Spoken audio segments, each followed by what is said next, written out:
Hey, how you doing? I hope everything's good with you today. And if you clicked on this video, then you probably already know what we're about to talk about because Dead by Daylight has just gotten its 9.2.1 bug fix patch. And there's a whole bunch of stuff tucked inside it that's worth going through slowly and in detail. I want this to feel more like we're just having a conversation about the game, the new killer, the fixes, and how this actually affects the way you play, whether you're a survivor main, a killer main, or someone who just jumps on casually when the mood strikes. I'm going to stretch this one out because there's actually way more to unpack than just they fixed some bugs.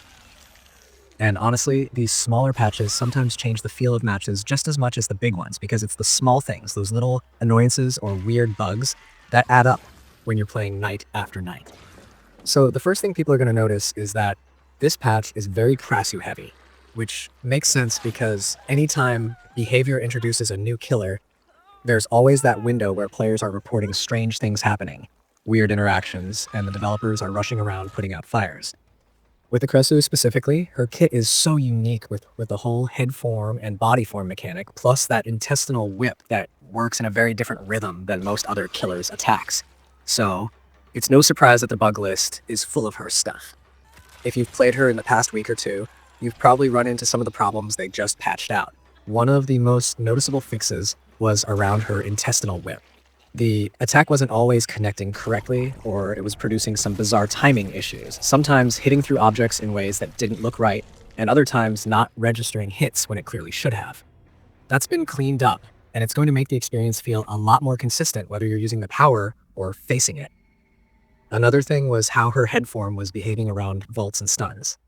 Before this patch, there were moments where it felt like her head form just wasn't respecting the same rules other killers had to follow.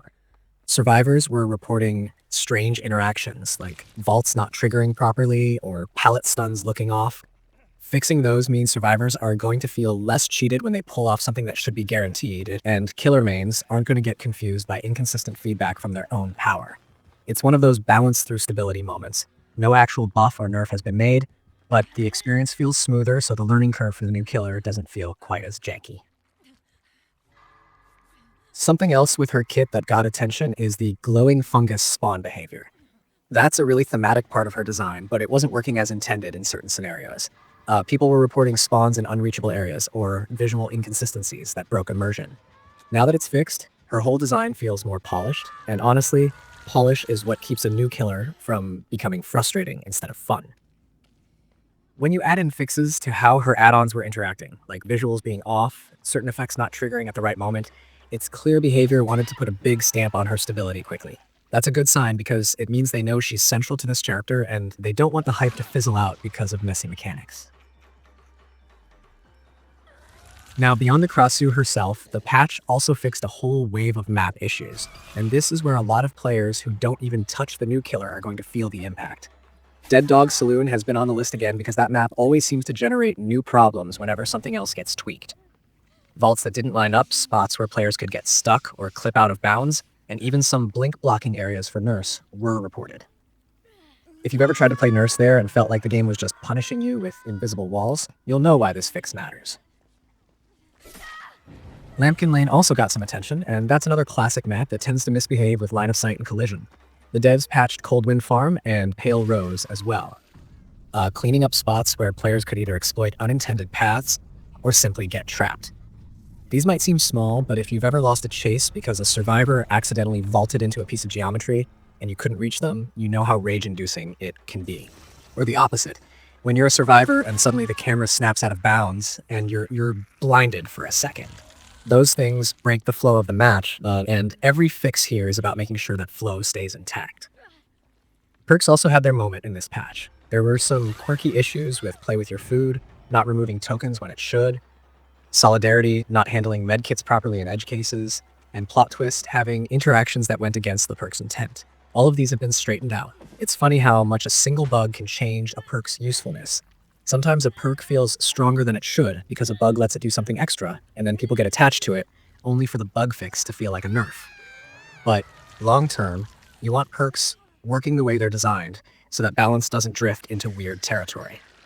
Forced Hesitation also had a visual issue with its status icon that's now fixed, which might not sound like a big deal.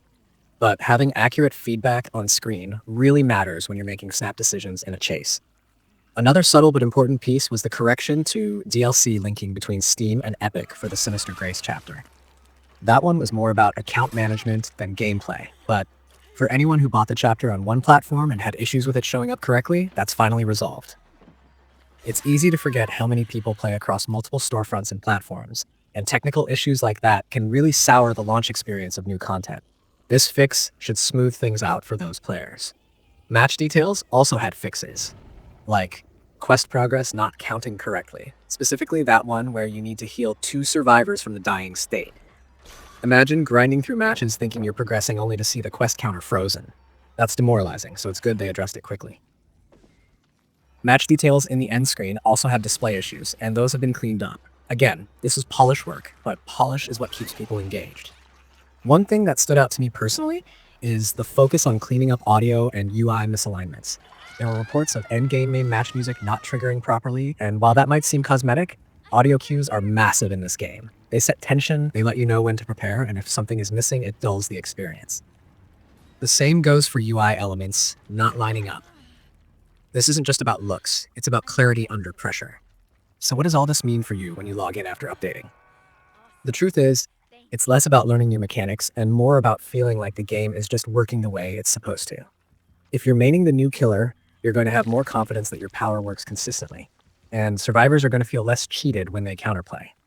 If you're not touching her at all, you'll still notice smoother maps, more reliable perk interactions, and fewer moments where you're asking yourself, was that supposed to happen? The goal with a patch like this is to lower frustration, and frustration is something that pushes people away from the game faster than balance ever does. Now, the interesting part is looking at the bigger picture. Behavior has been consistent about pushing quick bug fix patches after big releases, but this one feels a little meatier than some past ones. That's probably because the Krasue is one of the more complex killers they've released in a while, mechanically speaking, and complexity breeds bugs. If they can stabilize her quickly, then they can move on to actual balance adjustments down the line, rather than wasting time firefighting. That's what you want if you're someone hoping for long-term changes to the meta, because it means the devs won't be distracted by technical stuff forever. The patch also shows how much attention behavior gives to maps every single update. It might not always feel like it, especially when one fix creates another problem, but the commitment is there. Map design is one of the most contentious aspects of Dead by Daylight, because it directly affects balance in a way perks or killer powers don't. A survivor-sided loop or an inaccessible vault can change the outcome of matches at every skill level. When those things are ironed out, the game feels fairer, and fairness is what keeps people playing long-term. I know some people out there wanted more balance tweaks immediately, but personally I think this kind of patch is necessary groundwork. You can't balance around bugs, you balance around stable mechanics.